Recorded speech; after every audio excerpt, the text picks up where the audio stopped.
Hi, I'm Suzanne Edora, mother of 5 and learning coach to 3 students with Cyber Academy of South Carolina.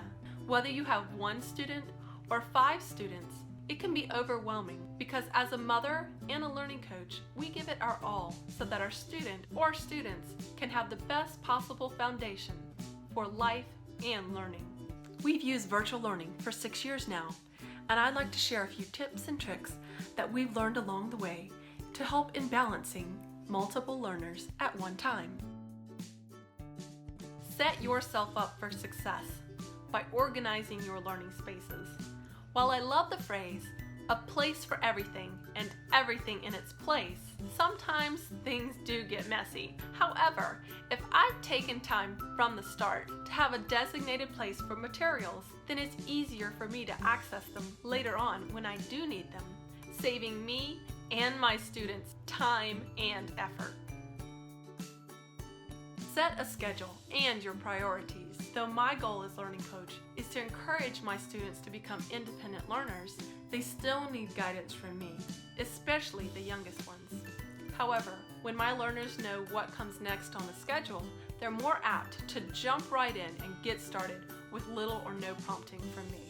For example, if we start with math, then always do language arts next, it becomes a routine, and they aren't left wondering what to do next. Take time to learn together with your students what they're capable of doing on their own, so that when mom is busy with brother or sister, they can keep on working through their daily plan.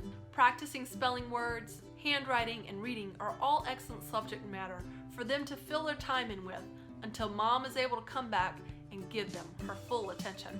And remind them that it's okay for them to divert from that math problem that they may be struggling with and move on to something else until you're able to come back to them. Be flexible and encourage them to be flexible too.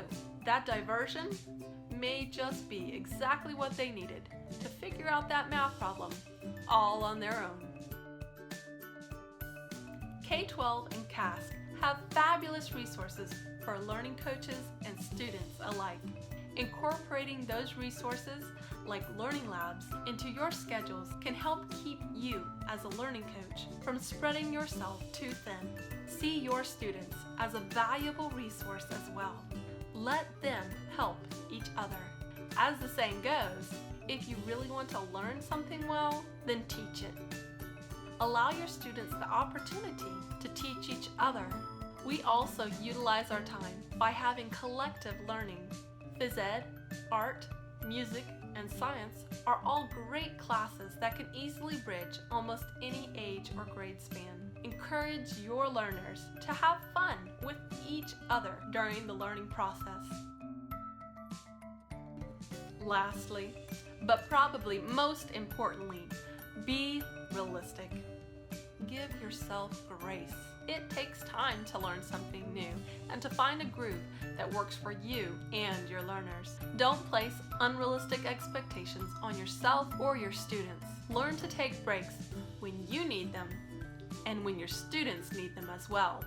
Step outside for that breath of fresh air and renew your resolve. Keep a positive attitude and outlook, and your learners will mirror it back to you. Gently remind yourself that you are not in this journey alone. CASC teachers, staff, and other learning coaches are right here with you. Don't be afraid to ask for help.